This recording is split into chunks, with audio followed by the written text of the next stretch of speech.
아마겟돈에 대해서 말씀을 드리려고 합니다. 금요 기도에 나오신 여러분을 환영하고 축복합니다.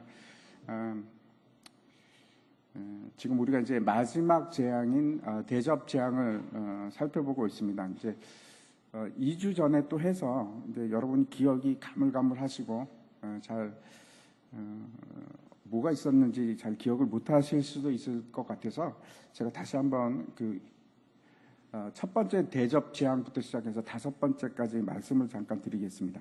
첫 번째 대접 재앙은 뭔가 하면은 짐승의 표를 받은 사람들 그리고 우상에게 절하던 사람들에게 내려지는 재앙인데, 그게 뭔가 하면 이제 심한 독한 종기가 나는 겁니다. 독종이 나기 시작하는데, 짐승을 우상을 섬기고 짐승의 표를 받은 사람들에게는 반드시 육체적인 고통이 따르기 시작하는 겁니다. 이것이 이제 첫 번째 재앙이고, 두 번째 재앙이 뭔가 하면 바다가 피가 되는 그런 재앙인데, 이게 뭘까요? 이게 바다에 적조가 끼는 그런 겁니까? 그런 것보다도, 그렇게 생각하는 사람들도 있는데, 그런 것보다도 바다가 의미하는 것은 세상을 의미하는 것이고, 또 바다에서 일어나는 일들이 교역들입니다. 그래서 경제적인 바다가 피가 되는 것은 바다가 이제 죽음을 의미합니다. 바다가 이제 죽기 시작하는 것인데, 그래서 세상의 경제적인 시스템이 이제 파괴되기 시작하는 겁니다. 그걸로 보는 것이 훨씬 더 합당합니다. 세 번째 대접 재앙이 뭔가 하면 물과 물의 근원, 강과 물의 근원이 이제 피가 되는 겁니다. 그런 것인데, 내가 사랑하는 거, 내가 우상으로 섬기는 모든 근원들이 말라버리기 시작합니다. 오히려 그것이 나에게 저주가 되고 고통이 되는 겁니다. 여러분 그런 거 생각해 보셨습니까? 내가 정말 하나님 말고 내가 사랑하는 건데 그게 오히려 나에게 고통으로 다가오는 겁니다. 이것이 이제 세 번째고, 네 번째 대접 재앙이 뭔가 하면 해가 권세를 받아서 사람들을 막 태우기 시작하는 것인데, 그게 뭘까요? 자연마저도 이제 짐승의 표를 받은 사람들을 공격하기 시작합니다. 일반 은총이 끊어집니다. 모든 것이 나에게 적대적으로 돌아서기 시작합니다. 아무런 보호를 받지 못합니다. 이것이 이제 네 번째고, 다섯 번째 재앙은 뭔가 하면 짐승의 왕자의 대접이 쏟아질 때 이제 어두워지기 시작하고, 고통 중에서 사람들이 하나님을 비방하기 시작합니다. 그게 뭔가 하면 하나님과의 모든 완전한 분리가, 완전히 관계가 끊어집니다. 전혀 이제 접촉점이 없어지는 겁니다. 이게 짐승의 표를 받은 사람들의 마지막 상태입니다. 이제 오늘 이제 6번째 대접 재앙을 살펴보려고 하는데, 우리가 아주 익숙합니다. 그렇죠? 아마겟돈. 여러분 혹시 아마겟돈을 한 번도 못 들어보신 분이 계십니까? 없을 거라고 생각을 합니다. 뭐 예수를 믿지 않는 사람들도 너무나 잘 알고 있습니다. 아마겟돈. 영화에서도 많이 이제 주제로 등장을 하고, 그리고 또 뭐 소설에서도 등장하고, 심지어는 게임에서도 등장하고. 근데 이제 중요한 것은 이 아마겟돈이 무언가에 대해서 사람들이 확실히 잘 모릅니다. 오늘 그냥 사람들이 어떻게 생각하냐면 최후에 일어나는 일, 최후에 일어나는 전쟁, 그 정도로 뭐 생각을 합니다. 오늘 이걸 우리가 살펴보면서 명확하게 아마겟돈이 도대체 무엇인가 하는 것을 좀 알았으면 좋겠습니다. 사람들이 이제 관심을 가지는 것이 뭔가 하면 아마겟돈은 언제 일어날 것인가, 어디서 일어날 것인가, 그리고 누구와 누가 싸우는 건가, 뭐 이런 것에 관심을 가집니다. 요한계시록에서는 그 전쟁에 관해서 몇 번에 걸쳐서 이제 언급을 하고 있습니다. 처음이 어딘가 하면 요한계시록 9장에 있습니다. 9장 14절부터 16절까지 보면은, 제가 한번 읽어보겠습니다. 나팔 가진 6째 천사에게 말하기를, 큰 강 유브라데에 결박한 내 천사를 놓아주라 하매, 내 천사가 놓였으니 그들은 그 년 월 일시에 이르러 사람 3분의 1을 죽이기로 준비된 자들이더라. 마병대의 수는 2만만이니 내가 그들의 수를 들었노라. 이렇게 되어 있습니다. 여기서 이제 전쟁이라는 것이 명시적으로 나오지는 않는데, 우리가 이제 그 상황을 보면은 전쟁이 있구나 하는 것을 알 수가 있습니다. 마병대가 나오고, 그리고 그 다음 절 우리가 보지는 않았는데 전투 상황이 막 전개됩니다.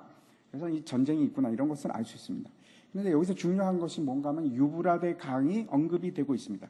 이 전쟁과 관계가 있습니다. 유브라데 강이. 그거 하나 기억하시고, 이 전쟁에서는 누가 죽는가, 예, 누가 죽습니까? 어떤 사람인가 하면 하나님의 인침을 받지 않는 사람 3분의 1이 죽습니다. 예. 두 번째 등장하는 것은 11장에 등장하는데 11장 7절에 이렇게 되어 있습니다. 같이 한번 읽겠습니다. 시작.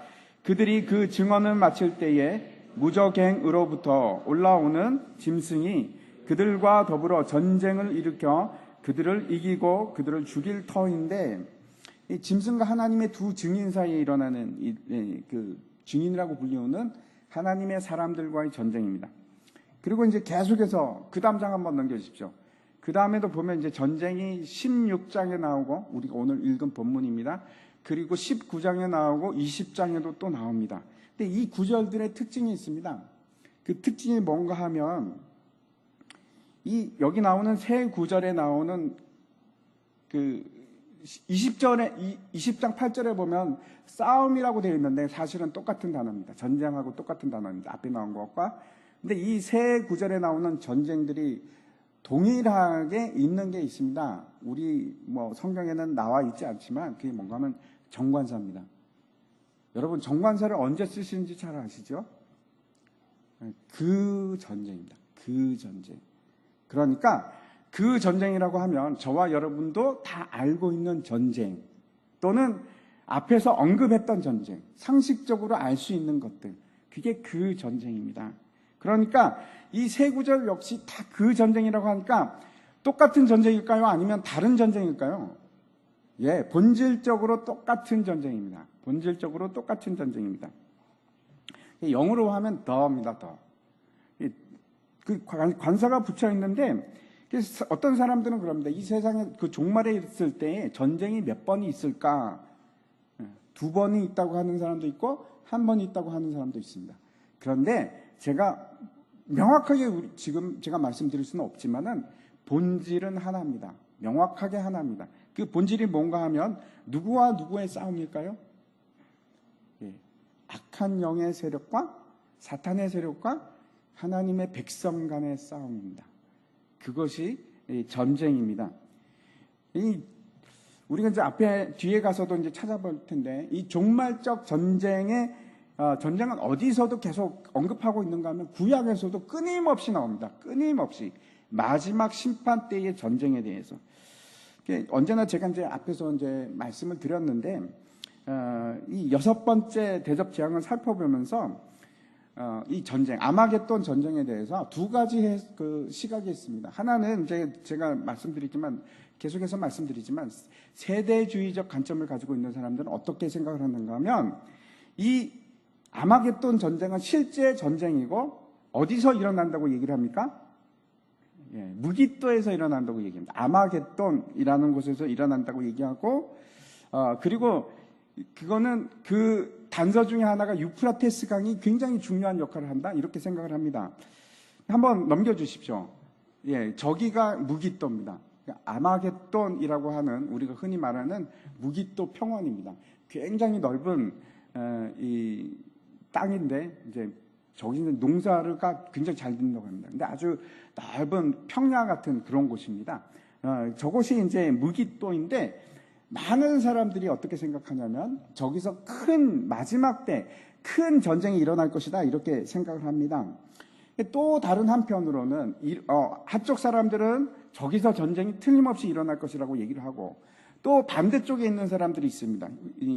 개혁주의라고 얘기를 할 수 있는데, 특별히 이쪽에서 굉장히 오른쪽으로 치우치는 사람들은 이건 오른쪽도 아니고 왼쪽도 아닌데, 아무튼 그쪽으로 치우치는 사람들은 어떻게 얘기를 하는가 하면, 이 아마겟돈 전쟁은 마지막 때 일어나는 것이 아니고 끊임없이 우리가 싸워야 될 전쟁이다라고 얘기를 합니다. 근데 이것도 이상합니다. 왜 그런가 하면 앞뒤 문맥으로 보면 이거는 반드시 마지막 때 일어나는 것이 맞습니다. 짐승의 표와 관계 있고 이 모든 환란이 끝났을 때 일어나는 것이 분명히 맞습니다. 그리고 구약 성경에서도 계속 심판의 날에 있을 전쟁을 얘기하기 때문에 이거는 일상적으로 계속 끊임없이 우리가 싸우는 전쟁이다라고 얘기하는 것은 그렇게 옳지 않습니다. 이해하기 힘든 겁니다. 그러면 이 전쟁이 무엇인지 우리가 이제 오늘 살펴보려고 하는데, 12절부터 한번 살펴보도록 하겠습니다. 12절 한번 보여주십시오. 제가 읽을까요? 예. 또 여섯째 천사가 그 대접을 큰 강 유브라데에 쏟음에 강물이 말라서 동방에서 오는 왕들의 길이 예비되었더라. 이렇게 되어 있습니다. 이제 우리가 앞에서 볼 때 그렇죠. 여섯 번째 나팔장에서도 유브라테스 강이 나옵니다. 근데 여기서도 똑같이 나오는데 유브라데 강을 중심으로 한 전쟁이다 하는 것에서는 유사점이 있습니다. 하지만 다른 것이 있는데 나팔 재앙 때의 이 전쟁은 어떤 건가 하면 4명의 천사가 유브라데 강에서 노임을 받고 사람들의 3분의 1을 죽입니다. 그런데 그 사람들이 누군가? 인침을 받지 않은 사람들. 그런데 여기서는 좀 다릅니다. 여기서는 그 싸움의 주체가 누구가 하면 동방의 왕들이 됩니다. 동방의 왕들. 네, 동방에서 오는 왕들입니다. 아무튼 이제 12절을 보면 천사가 대접을 유브라데 강에다가 탁 쏟으니까 그 유브라데스 강이 완전히 말라버리는 겁니다. 유브라데스 강이 마르는 사건에 대해서 여러 가지 말들이 많습니다. 그 다음 장 한번 넘겨주십시오. 저기가 어딘가 하면 아타튀르크 댐이라고 하는 것인데 터키에 있습니다. 유프라테스 강이 4나라에 걸쳐서 있는데 그 중에서 상류 쪽에 해당하는 나라가 어딘가 하면 터키입니다. 근데 터키가 그 사막화를 막고 그다음 수자원을 갖다가 확보하기 위해서 1980년대에다가 저 어마어마하게 큰 댐을 만듭니다. 저기 이제 아타튀르크 댐인데 저게 얼마나 크냐면 세계에서 6번째로 큰 댐입니다. 그래서 저렇게 딱 막으면은 저 밑이 어느 나라인가 하면 시리아입니다. 그리고 시리아하고 이라크 쪽으로 물이 흘러가야 되는데 물이 흐를까요? 예, 잘 안 흐릅니다. 그래서 물 양이 얼마로 줄었냐면 반으로 줄었습니다. 이게 뭐 난리가 났습니다. 시리아하고 그 이라크에서 터키 보고 이제 그러는 거죠. 야, 이게 너희 물이냐? 같이 써야 되지 않냐? 그리고 이제 계속 분쟁 중에 있습니다. 지금도 싸우고 있습니다. 지금도 싸우고 있습니다. 그래서 얼마 전까지 시리아가 IS 때문에 굉장히 문제가 많지 않았습니까? 전쟁 내전 때문에. 근데 저 때도 저 물 때문에 굉장히 큰 싸움들이 많이 있었습니다.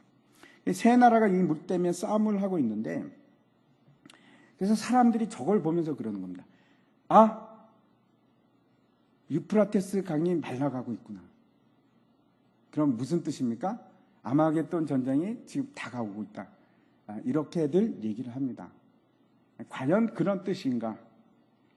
제가 자신 있게 아닙니다. 맞습니다. 이렇게는 말씀드릴 수가 없습니다. 그런데 유프라테스 강이 의미하는 또 다른 의미를 가지고 있습니다. 그것이 뭔가 하면 창세기에 나옵니다. 한번 보여주십시오. 창세기 15장 18절인데 그날에 여호와께서 아브라함과 더불어 언약을 세워 이르시되 내가 이 땅을 애굽 강에서부터 그 큰 강 유브라데까지 내 자손에게 주노니. 하나님께서 이게 아브라함에게 약속하신 말씀입니다. 경계를 가나안 땅의 경계를 어디서부터 어디까지? 애굽 땅에서부터 유프라테스 강까지. 거기가 가나안 땅의 경계입니다. 다시 말씀드려서 이스라엘의 유프라테스 강을 건너가면 어디가 됩니까? 가나안 땅이 되는 겁니다. 이 경계를 얘기하고 있습니다. 그래서 아수르나 바벨론 같은 나라들이 가나안 땅에 쳐들어가기 위해서 이스라엘을 쳐들어가기 위해서는 반드시 건너야 되는 강이 있습니다. 이게 어딜까요? 유프라테스 강입니다. 유프라테스 강. 그래서 이 유프라테스 강이 나오면 반드시 무엇과 관계가 있는가 하면 이스라엘의 대적들이 일으키는 전쟁이라는 뜻입니다. 이스라엘의 대적들이 이스라엘을 치기 위해서 일어나는 전쟁이 저 유프라테스 강이라는 저 단어에 압축이 되어 있습니다.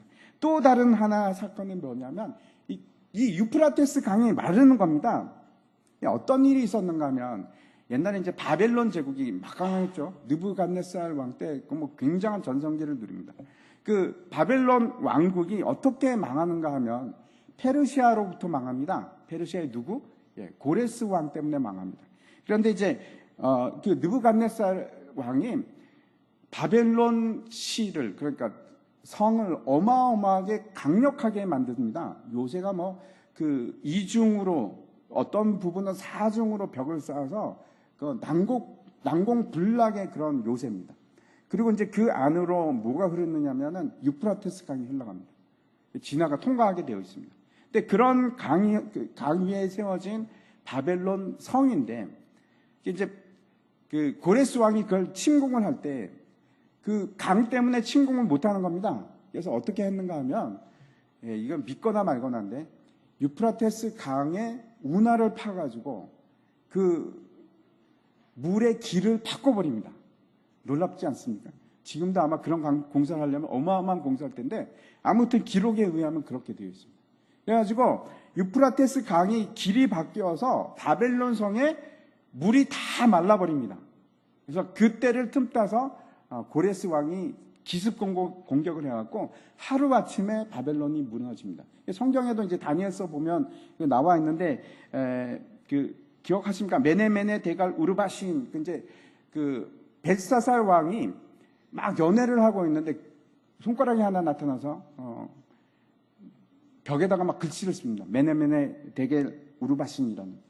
그래서 저게 무슨 뜻이냐 그랬더니 이제 다니엘이 해석을 하지 않습니까? 이게 무슨 뜻인가 하면 하나님께서 왕을 저울질해 보니까 왕은 안 됩니다. 부족합니다. 그래서 하나님께서 이 나라를 심판하실 겁니다. 그 뜻입니다. 그리고 실제로 그렇게 돼버렸습니다. 그래서 바벨론 제국이 멸망합니다. 제가 말씀드리는 것은 그 바벨론 제국이 멸망하게 하면서 어떤 일이 일어납니까? 고레스가 왕이 되고, 그리고 바벨론 포로로 잡혀있던 이스라엘 백성들이 가나안 땅으로 돌아갈 수가 있었습니다. 그 얘기입니다.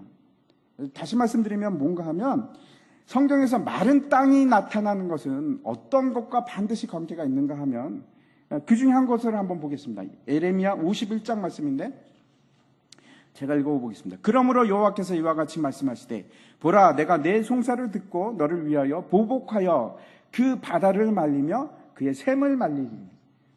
여기뿐만 아니고 우리가 잘 알지 않습니까? 홍해를 건널 때 어떻게 됩니까?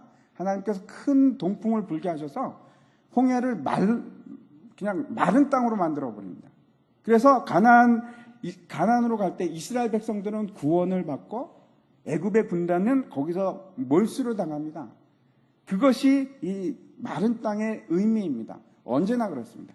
그래서 이 유프라테스 강이 마른다는 것은 우리가 이 말을 통해서 우리가 알 수 있는 것은 하나님의 심판이 있는데, 그리고 그 심판을 통해서 하나님의 백성들은 구원을 받는다 하는 것이 유프라테스 강이 마른다는 의미입니다.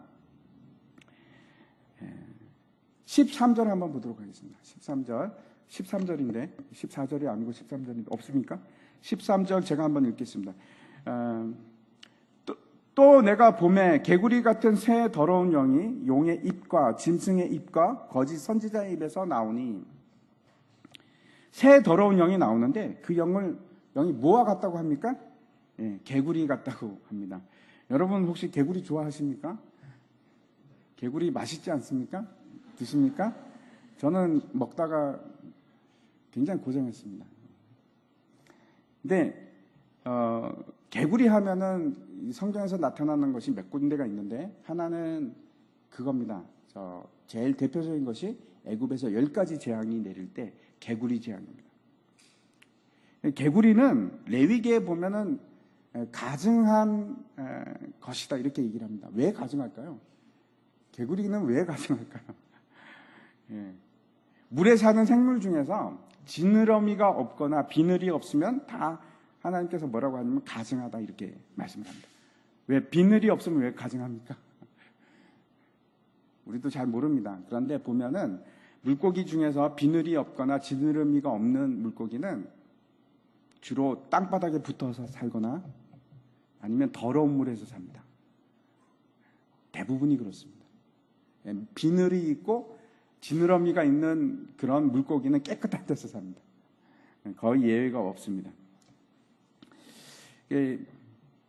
그 개구리는 가증한 것이라고 하는데, 이 개구리 같은 새 더러운 영이 어디서부터 나오는가 하면, 어디서부터 나옵니까? 용의 입과 그리고 짐승의 입, 그리고 거짓 선지자의 입으로부터 나옵니다. 용이 무엇인지 우리가 잘 알고 있습니다. 그렇죠? 용은 사탄을 의미합니다. 그리고 짐승은 뭘까요? 사탄의 이미지입니다. 우상입니다. 우상.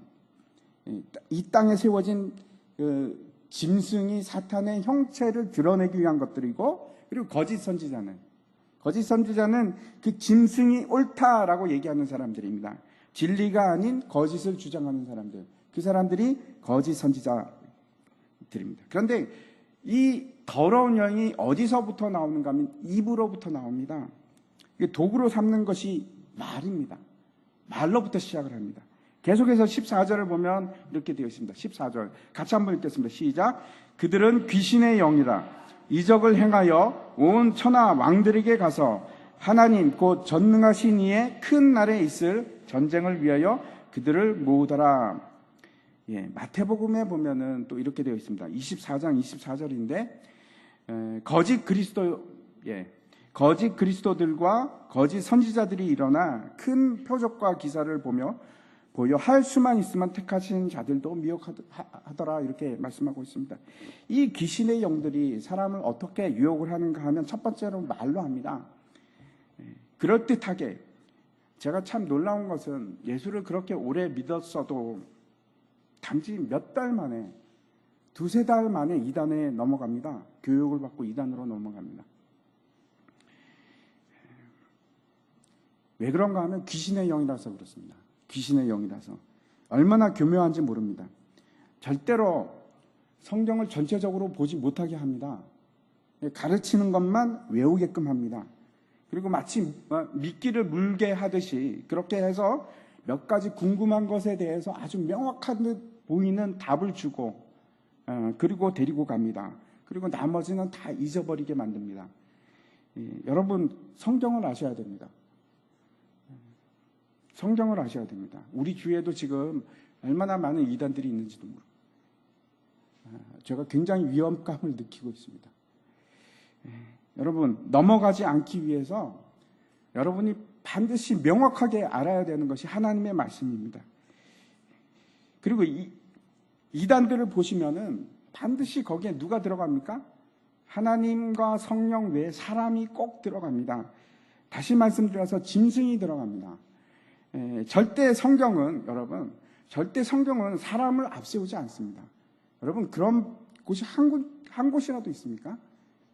만약에 사람을 앞세우면, 예수님과 성령님 외에 또 다른 사람을 앞세우기 시작하면 그건 반드시 짐승입니다. 반드시 짐승입니다. 여러분, 잊지 마십시오. 예수님은 앞으로 오실 때 모든 사람이 명확히 알 수 있는 그런 모습으로 오십니다. 예수님이 맞을까? 저 사람이 예수님이 맞을까? 이런 일은 있을 수가 없습니다. 하나님께서 다시 예수님께서 다시 이 땅에 오실 때는 세상 모든 사람이 저분은 예수님이구나 명확하게 알 수 있는 방법으로 오십니다. 그게 성령이 우리에게 말씀하고 있는 겁니다. 그래서 누군가가 내가 바로 예수다, 그건 무조건 거짓말입니다. 모든 사람이 100% 다 인정할 수밖에 없는 모습으로밖에 오지 않습니다. 맞을까 틀릴까 이런 것은 없습니다. 그런 일은 절대 없습니다. 자신은 보혜사다, 그런 일 절대 없습니다. 사람의 모습으로 오지 않습니다, 여러분. 절대로 그런 일은 없습니다. 속지 마시기 바랍니다. 그런 말을 하는 것은 전부 다 짐승이고 거짓 선지자들입니다.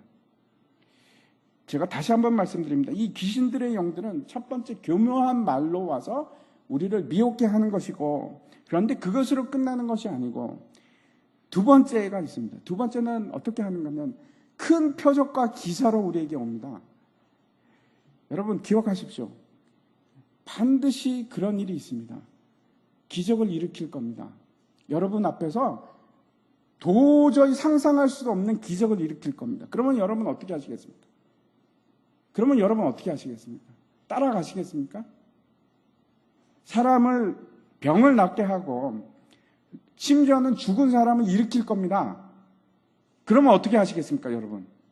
믿고 따라가시겠습니까? 아멘이십니까?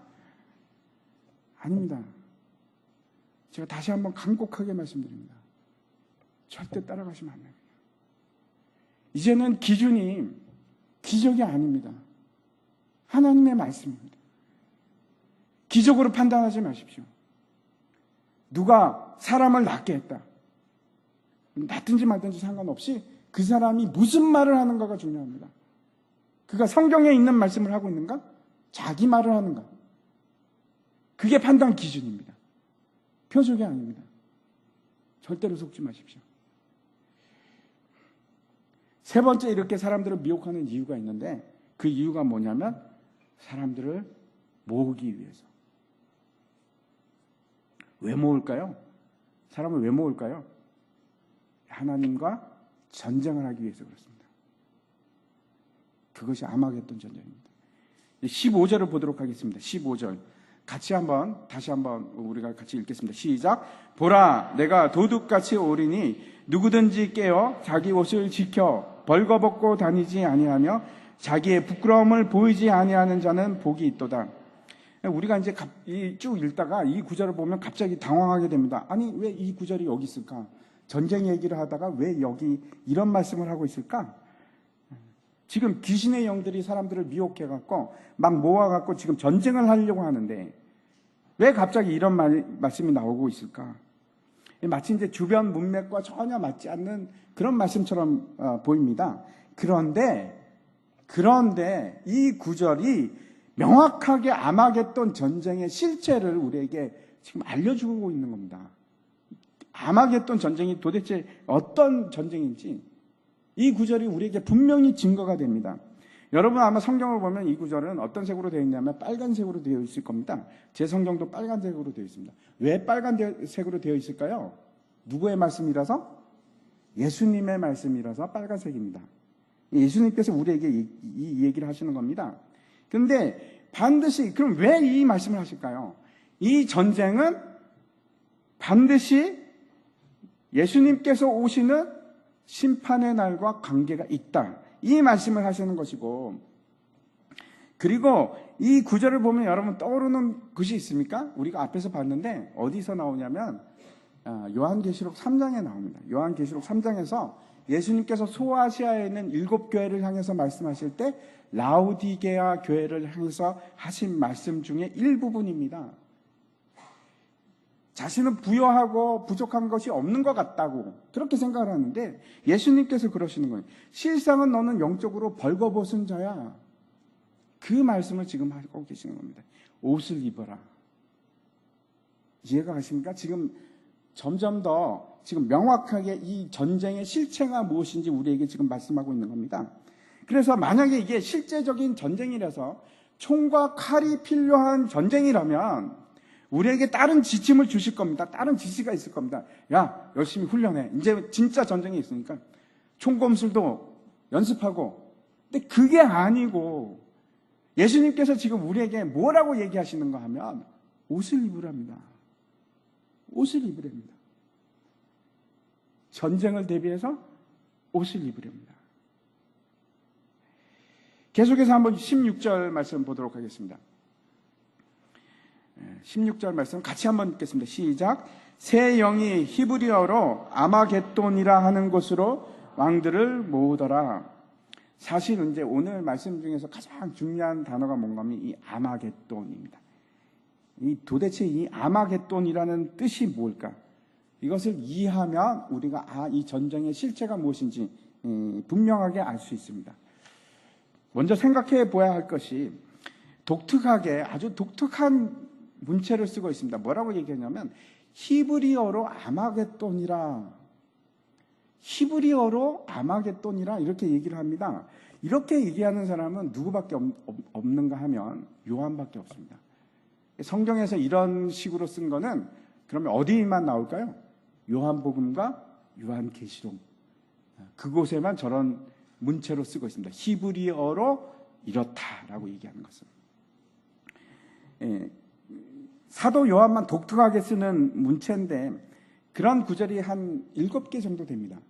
그 중에 하나를 예를 들어서 보면 요한복음 5장입니다. 요한복음 5장 넘겨주십시오. 요한복음 5장 2절에 보면은 이렇게 되어 있습니다. 예루살렘에 있는 양문 곁에 히브리 말로 베데스다라 하는 못이 있는데 거기 행각 5이 있고라고 기록을 하고 있습니다. 여러분 그 베데스다에 있는 38년 된 병자 기억하시죠? 예, 그때 뭐라고 얘기를 하는가 하면 이렇게 얘기합니다. 히브리 말로 베데스다라. 이렇게 얘기를 하고 있습니다. 이 베데스다라는 말이 무슨 뜻인가 하면 벳이라는 것은 이제 집이라는 뜻이고 벳 헤세드입니다. 벳 헤세드. 근데 그게 이제 그 그리스어로 음력을 하니까 베데스다가 된 겁니다. 벳 헤세드. 여러분 헤세드라는 말 많이 들어보셨죠? 구약 성경에서 가장 중요한 단어 중에 하나입니다. 헤세드가 뭔가 하면 사랑, 하나님의 진리, 자비. 그것이 헤세드인데 그러면은 벳 헤세드 하면 무슨 뜻이 되는가 하면 사랑의 집, 자비의 집. 그런 뜻입니다. 그러면 여러분 벌써 뭔가 좀 이해가 되지 않습니까? 38년 된 병자는 저기서 고침을 받을 것이다. 이런 마음이 들지 않습니까? 예, 그러한 의미를 지금 요한이 항상 그렇게 사용을 합니다. 히브리어로 하면라고 할 때. 그렇다면 오늘 본문도 마찬가지일 겁니다. 오늘 본문에서 아마겟돈이란 말은 그러면 도대체 무슨 말인가 하면 일단 히브리어로 풀어보면 어떤 말이 되는가 하면 하르 무깃도라는 말입니다. 하르 무깃도. 이 하르라는 말은 무슨 뜻인가 하면 산이라는 뜻이고 무깃도라는 말은 지명입니다. 근데 이제 왜 그러면 하르 무깃도라고 되지 않고 아르마겟돈, 저 아라고 되어 있는데 사실은 아르입니다. 아르마겟돈이라고 했을까? 아르 무깃도라고 하지 않고 아르마겟돈이라고 했을까? 그것도 이유가 있습니다.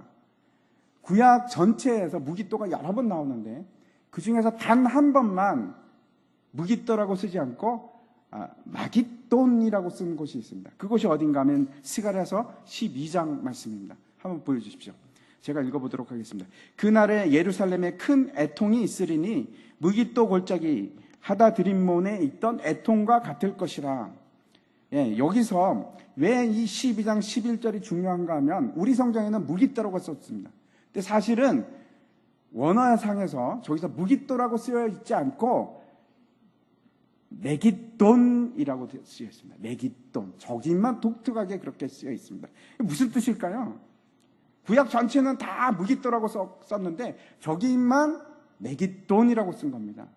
틀림없이 요한이 저 스가랴서에 있는 무깃도를 지금 인용하고 있는 겁니다. 분명히 요한은 저 스가랴서를 마음속에 두고 아르마겟돈이라고 쓴 것입니다. 앞에서도 제가 잠깐 말씀을 드렸는데 무깃도에서 수많은 전쟁이 일어났습니다. 얼마나 많은 전쟁이 일어났는지 모르겠습니다. 그런데 중요한 것이 하나가 있는데 무깃도에서 이스라엘은 절대로 패한 적이 있을까요? 없을까요? 없습니다. 무깃도에서 패한 적이 한 번도 없습니다. 항상 승리합니다. 그러므로 이제 무깃도 자체가 전쟁을 의미하기도 하고 이스라엘에 있어서는 무깃도가 의미하는 것은 거기서는 대적을 무찌른다 하는 의미를 가지고 있는 겁니다. 그러면 이 하르 무깃도라는 것이 도대체 뭔가? 하르는 앞에서 제가 말씀드렸듯이 산인데 그러면 무깃도의 산이 됩니다. 근데 중요한 거는 뭔가 하면 저 무깃도 저 지방에 가면 산이 없습니다. 무깃도의 산이라는 지명은 존재하지가 않습니다. 그러면 도대체 이게 뭘까? 왜 요한은 무깃도의 산이라는 지명을 굳이 썼을까? 존재하지도 않는 산을. 그 무깃도의 산에 더러운 영들이 세상의 정치적인 왕들을 그냥 다 모은다고 지금 말씀하는 겁니다. 하르라는 것이 산인데 그러면 무깃도는 그 어원이 무슨 뜻인가 하면 모으다 하는 뜻입니다. 모임. 그래서 그 뜻이 뭐냐면 모임의 산이라는 뜻입니다. 다시 이제 지금 복잡하게 제가 풀어나가고 있는데 12장 1절부터 스가랴서 12장 1절부터 3절까지 말씀을 제가 한번 읽어보도록 하겠습니다. 이스라엘에 관한 여호와의 경고의 말씀이라. 여호와 곧 하늘을 펴시며 땅에 터를 세우시며 사람 안에 심령을 지으시니가 이르시되 보라 내가 예루살렘으로 그 사면 모든 민족에게 취하게 하는 잔이 되게 할 것이라. 예루살렘에 에워싸일 때에 유다에까지 이르리라. 그 날에는 내가 예루살렘에게 모든 민족에게 무거운 돌이 되게 하리니 그것을 드는 모든 자는 크게 상할 것이라. 천하 만국이 그것을 치려고 모이리라. 이렇게 말씀하고 있습니다. 지금 이 말씀은 무슨 말씀인가 하면 마지막 때 심판의 날에 관한 스가랴의 예언입니다. 그런데 지금 예루살렘 자체가 이방 민족에게 이게 뭐가 되냐면 취하는 잔이 된다는 뜻입니다. 이게 어떤 뜻인가 하면 마치 예루살렘이 저거 되게 만만해, 재밌어, 그리고 이제 치는 겁니다. 그런데 치려고 했지만 오히려 그것이 하나님의 진노의 잔이 되어서 결국은 하나님의 백성이 승리하고 이긴다. 그전에는 힘들고 고난 가운데 있었지만 오히려 누가 승리를 하는가? 하나님의 백성이 승리한다 하는 것이 스가랴의 예언입니다. 제가 다시 말씀드립니다. 너무나 힘들고 고통을 받는 가운데서 전쟁을 하는데 그 전쟁에서 누가 이기는가? 하나님의 백성이 이긴다. 그런 뜻입니다. 계속해서 스가랴서 14장 말씀을 제가 다시 한번 읽어보도록 하겠습니다. 여호와의 날이 이르리라. 그날에 내 재물이 약탈되어 내 가운데에서 나누이리라. 내가 이방 나라들을 모아 예루살렘과 싸우게 하리니 성읍이 함락되며 가옥이 약탈되며 부녀가 욕을 당하며 성읍 백성이 절반이나 사로잡혀 가려니와. 누가? 하나님의 백성이. 남은 백성은 성읍에서 끊어지지 아니하리라. 그때에 여호와께서 나가사 그 이방 나라들을 치시되 이왕의 전쟁 날에 싸운 것 같이 하시리라. 그날에 그의 발이 예루살렘 앞 곧 동쪽 감난산에 서질 것이요 감난산은 그 한 가운데가 동서로 갈라져 매우 큰 골짜기가 되어서 산 절반은 북으로 절반은 남으로 옮기고 그 산 골짜기는 아셀까지 이를지라. 여기까지만 제가 읽겠습니다. 1절에서 내 재물이 약탈되어 라는 말은 이스라엘 백성에 관한 얘기입니다. 그러니까 짐승을 표를 받지 않는 하나님의 백성들을 의미합니다. 근데 그 백성들이 어떻게 됩니까? 약탈을 당하고 죽임을 당하고 고통을 당하고 고난과 핍박을 당하는데 그날 심판의 날이 오면은 어떻게 되는가 하면 예루살렘 앞에 있는 감람산이 쫙 갈라지는 겁니다. 감람산이 갈라지고 거기서 골짜기가 생기는데 그 골짜기가 어디까지 갑니까? 아셀까지 간다고. 그 아셀에 뭐가 있을까요? 아셀에 무기토가 있습니다. 제가 이제 그 아마겟돈에 대해서 결론을 말씀드린다면 이 아마겟돈은 모이는 산입니다. 평지가 아닙니다. 산입니다. 모이는 산인데 그곳이 어디일까요? 여호와의 성산입니다. 여호와의 성산은 시온산을 의미합니다. 여러분, 무기토가 아닙니다. 성산입니다. 하나님의 성, 거룩한 산, 시온산입니다.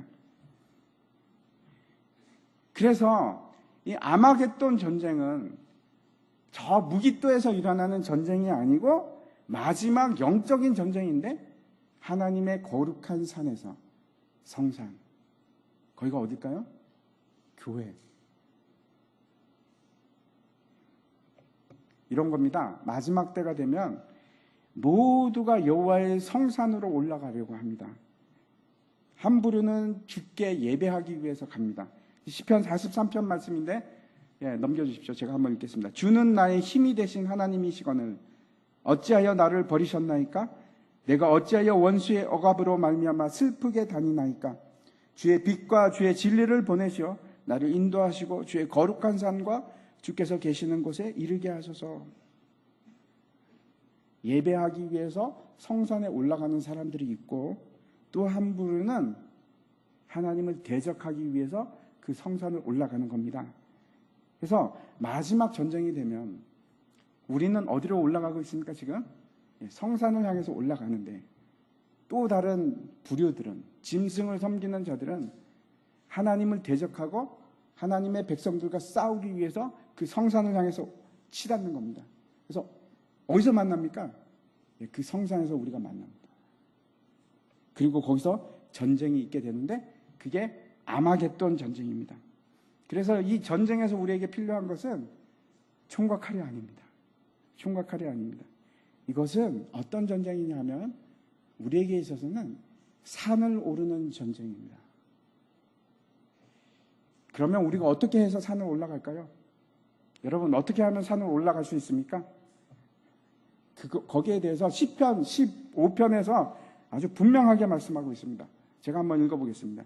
여호와여 주의 장막에 머무르는 자 누구오며 주의 성산에 사는 자 누구오니까?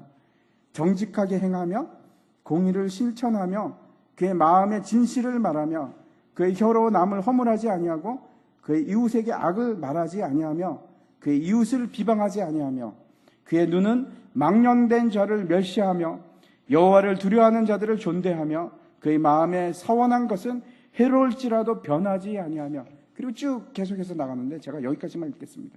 성산에 오르는 자들은 이런 자들입니다. 정직하고 진리를 사랑하고 진실을 말하고 하나님을 두려워하는 자들. 그 사람들이 성산에 지금 올라가고 있습니다. 뭘 위해서? 마지막 전쟁을 위해서. 여러분 제가 앞에서 15절 말씀 여러분 기억하십니까? 그게 라우디게아 교회를 향해서 말씀하신 것인데 마지막 전쟁을 준비하는 자들에게 주시는 말씀입니다. 그게 어디인가 하면 계시록 3장에 있습니다. 다시 한번 보여주십시오. 3장 17절과 18절입니다. 계시록 3장 17절과 18절. 없습니까? 예. 같이 한번 읽겠습니다. 시작. 내가 말하기를 나는 부여하여 부족한 것이 없다 하나 내 곤고한 것과 가련한 것과 가난한 것과 눈먼 것과 벌거벗은 것을 알지 못하는도다. 내가 너를 원하노니 내게서 불로 연단한 금을 사서 부요하게 하고 흰 옷을 사서 입어 벌거벗은 수치를 보이지 않게 하고 안약을 사서 눈에 발라 보게 하라. 첫 번째 한 장 넘겨주십시오. 첫 번째 얘기하고 있는 것이 뭐냐면 불로 연단한 금을 사랍니다. 잘 들으십시오. 이게 성산을 올라가는 방법입니다. 어떻게 하면 불로 연단한 금을 살 수 있습니까? 시련을 통과해서 그 시련을 통과한 믿음이 우리에게 금입니다. 변치 않는 믿음, 불을 통과한 믿음. 여러분 그 믿음을 가지십시오. 흔들리지 않는 믿음, 실패하지 않는 믿음. 그게 성산을 올라가는 길입니다. 첫 번째 길입니다. 두 번째 뭐라고 얘기하냐면 흰 옷을 사서 입어 벌거벗은 수치를 보이지 않게 하고, 두 번째 여러분 흰 옷을 사십시오. 흰 옷은 어떻게 해서 만들 수 있습니까? 어린 양의 피로 씻지 않으면 흰 옷은 만들어지지 않습니다. 혹시 여러분 중에서 나는 흰 옷은 필요 없어 라고 생각하십니까? 내가 죄를 짓더라도 회개하면 돼. 아니요. 저와 여러분에게 흰 옷이 필요합니다. 선한 삶이 필요합니다. 저와 여러분에게 거룩한 모습이 필요합니다. 흰 옷을 입으셔야 합니다. 여러분 지금 입고 계십니까? 예수 그리스도의 피로 빨아서 거룩하게 하얗게 된 흰 옷을 입고 계십니까? 그래서 모든 사람들이 여러분을 바라볼 때마다 저 사람은 흰 옷을 입고 있어. 그런 소리를 들으셔야 합니다. 흰 옷은 내 노력으로 되지 않습니다. 예수님께 나아가는 사람만 그 흰 옷을 입을 수가 있습니다. 세 번째 우리에게 필요한 것이 있는데 내가 감았던 눈을 뜨는 겁니다. 안약이 필요합니다. 눈을 뜨시기 바랍니다. 이제는 여러분 훤히 모든 것을 보셔야 합니다. 영적으로 분별하셔야 됩니다. 성령의 인도하심을 받아서 내가 어디로 가는지 알고 있어야 합니다. 영적인 눈을 뜨십시오. 이제 여러분 망설일 시간이 없습니다. 여러분은 아직도 시간이 많다고 생각하십니까? 아니요, 그렇지 않습니다. 이제는 제가 계속해서 말씀드리지 않습니까? 시간을 돈 주고 사야 될 때가 왔습니다. 세월을 아끼라. 그 말이 너의 모든 것을 다 투자해서 기회를 사라, 그런 뜻입니다. 지금 우리가 힘써서 해야 될 것이 이런 것들입니다, 여러분. 나는 부자라, 나는 괜찮아 하고, 그리고 부족한 것이 없어 라고 있는 것이 아니고, 빨리 눈을 뜨고 내가 얼마나 추한 모습으로, 내가 벌거벗은 모습으로 이 땅에서 살아가고 있는지 깨닫는 겁니다. 그리고 다시 예수님께 나아가서, 주님, 제가 옷이 없습니다. 저에게 흰 옷을 주십시오.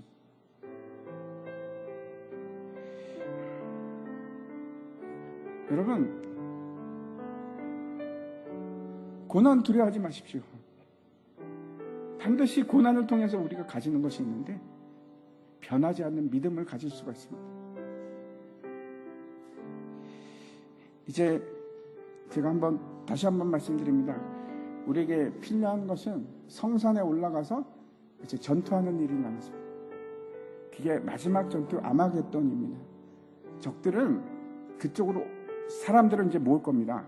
사람들을 모아서 마지막 때 길로 올 것이고, 우리는 그 반대편으로 올라가는 겁니다. 어떻게 올라갑니까? 이 세 가지를 통해서.